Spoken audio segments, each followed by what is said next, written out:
Welcome to Sink or Swim, presented by Squid Group, your digital marketing partner. Starting a side hustle. When do you commit to the side hustle or keep it running on the side? Side hustles are one of the best ways to earn some additional income and often the way people become self-employed. We discuss the steps to becoming a business owner and the tax benefits of having your own business. Hope you enjoy it. Welcome back. Thanks, Lawrence. Good to be back.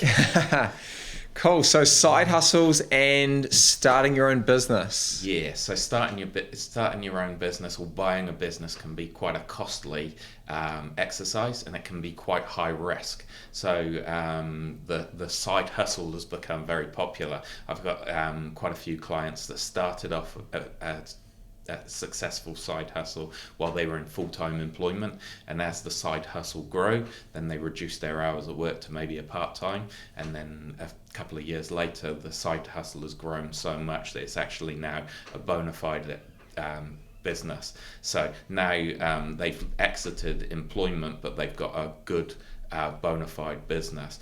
If you were to exit in full-time employment to start a business, there's a lot more high risk involved, because if the business doesn't work out, then you've not only lost your business, but you've also lost your job, and the income might be very low.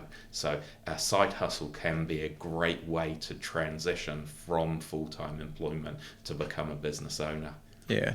The thing with that, though, I have to say that's hard, I think, for lots of new business owners that I see, is that often they have a side hustle. Yes. But it's at that what point do you decide to make it your full-time thing? Yeah. And there is a fear factor, right? Like there's always this risk of, if I fully leave that business, what will happen?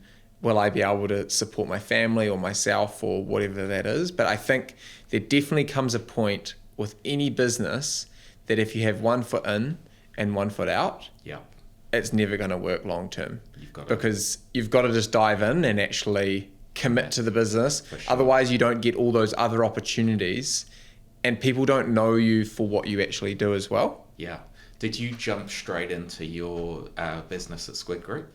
I did. You did? Yeah. But I have a slightly different mentality, I guess, to a lot potentially of people who want to run their own business. Yeah. I think a lot of people I do business with or have done business with, they have done the whole, like, they just jump straight in. Yeah. But then others aren't as risk averse as, say, myself. Yeah, for sure. And when I started Squid, I was like, well, I'm either going to make it work or I'm not going to make it work.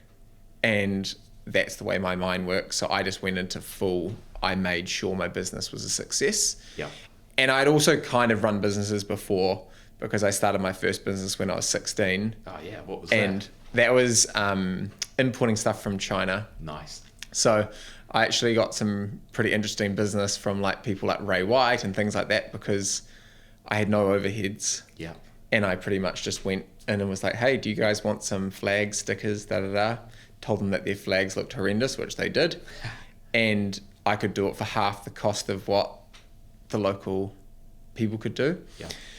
And then because of that, I got their business. But then eventually you get bored of it, and I started earning too much, and there was too much going on. I was only 16. I didn't really want to be importing things from China. So, and then I sort of stopped that. And then, yeah, but I think going back to like starting a business, I think it's so important to get a taste of what it's going to potentially be like. Yes, as well. For sure. But in saying that, there is definitely a point where if you don't fully commit, yeah, it's hard to know whether or not the business is actually viable, because you're only touching the surface of what it's like to actually run the business. Yeah. So there's definitely a mentality around at the moment with New Zealand currently in a recession to survive to 25. So starting up a new business now in the middle of 2024 probably isn't, or you'd have to have a very risk adverse person. You'd have to have a very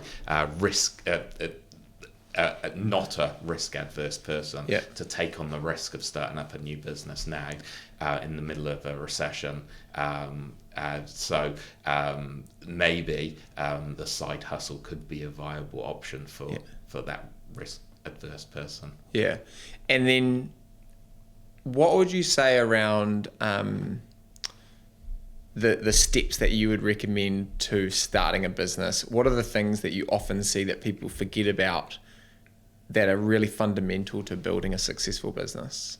I think generally lots of people, it's like the technician, manager, business owner division, and someone's really good at their job. They're a really good sparky, for instance, an electrician, and then they decide, right, I don't want to be an employee anymore, I want to be a business owner, but they build their business around them.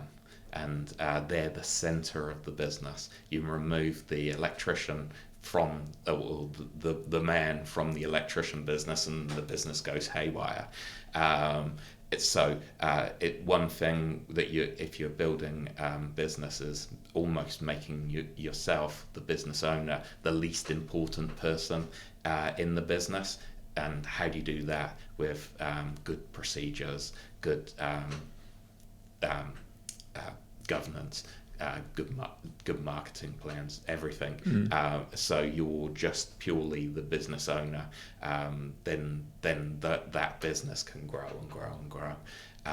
If you have a business that's built around yourself, then it's going to have it's going to hit the ceiling at some point. And what's the benefit of having a side hustle in terms of people who have a full-time employment, let's call it, and they have a side hustle? How does that benefit them in terms of, even from a tax perspective, of being able to have certain expenses that run through that business? Yeah, for sure. Or side hustle. So a side hustle is a business, so it needs to be included in your personal tax return. So any of the income that comes in from the side hustle, less the expenses, results in taxable income. So what kind of expenses can be recognised in that tax return? Well, the general rule in the New Zealand tax landscape is there needs to be a nexus or a link between the income being derived and the expense being incurred. So if there's, if for instance the side hustle requires a motor vehicle to go to site to deliver the services, then those motor vehicle expenses will have that nexus. The side hustle might require a PC or a mobile phone or some webcam equipment. So if they are required for the business and there's that nexus, then they should fit the tax deductibility threshold. What I would highly recommend you do if you've got a side hustle going is talk to an accountant to figure out the best way to minimise your tax using legally allowed tax deductible expenditure. Yeah. So what would you say the key benefits are of having your side hustle run as a full company structure? Yeah, okay. So companies have some great advantages. So the main advantage is the limited on the end of each company name. That limited means that the shareholder's liability is limited to the assets of that company. So limited liability is a fantastic mechanism that's in place with companies. Companies also have some great tax advantages. So company vehicles are subject to the FBT rules, or the fringe benefit tax rules. So effectively, a motor vehicle is given to its shareholder employee as a benefit. So the benefit value of that vehicle can be calculated using a formula. So let's say Lawrence's company has a company vehicle and the benefit value is $5,000 a year.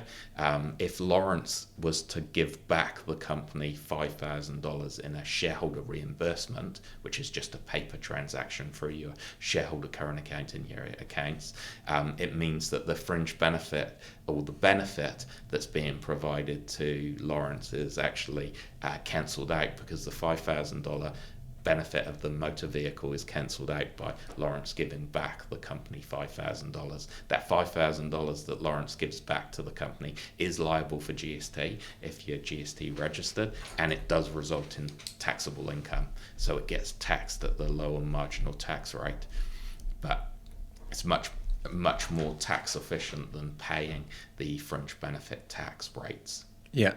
And so with that in mind, you've got a startup side hustle where there might be certain expenses. Some might be really high, some might be low. For example, video camera gear is not a massive expense, for example. Yeah. So if you have a side hustle that you've started, Yep. how does it work in the first year or second year if that side hustle makes a negative profit? So you aren't making a profit, you're actually costing more than you're making. How does that work with your other income that you're making as a full-time income? Okay, so if your side hustle or the business that you're running on the side results in a tax loss, if you're running that through a sole trader or in your own name, then that loss would set off against your other taxable income, so your employment income. If you had it in a company, that tax loss would be locked within the company unless the company was what's called a look-through company. A look-through company, the loss would look through to the shareholder, and then that could get set off against your taxable income. So in that case then, are you saying that if you earn, for simple numbers, $200,000 a year in Yep. your full-time employment? Yep, so your marginal tax rate is 39%. Yep. That and your side hustle that you have Yep. as a personal thing, as a sole trader, is making a loss of Only in the first year. In the first year of... We'd hope that after Yeah. the first year, the company or the business Yeah. would start making some taxable Yeah. income. But let's say in that first year it made a loss of $100,000. Yes. Would that mean that your personal income would then drop down to $100,000? That's right, yeah. Yeah, but one thing that you've just got to be 100% sure with is that the side hustle constitutes a business being ran, and then fits into the business rules regarding the deductibility of the expenses. Yeah. At the end of the day, the goal is to always make a profit. For sure. But in those first years, I'm just wanting to understand how you would structure that, because if you know that there's potentially going to be losses, or it's going to be very hard to make a profit in the first year. Yeah. Yeah, for sure. And then one thing that you always need to be wary with side hustles is as soon as the turnover gets more than $60,000 a year, then you need to register for GST and account for GST. So then GST would have to be added to your prices. Yeah. And I think in Aussie, when you start in Aussie as well, is it 85, I think, in Aussie? For the threshold for GST? Yeah. I'm not 100% sure, actually. Yeah, I think so. Cool. Well, as they say, good things happen to those that hustle. Exactly. Well, thanks, Mil, for coming back on. Thanks, Lawrence. Cheers. Cool. Thanks for tuning in to another Squid Group podcast. If you're looking for a marketing partner to grow your brand, business, or event, contact us here at Squid Group. See you next time.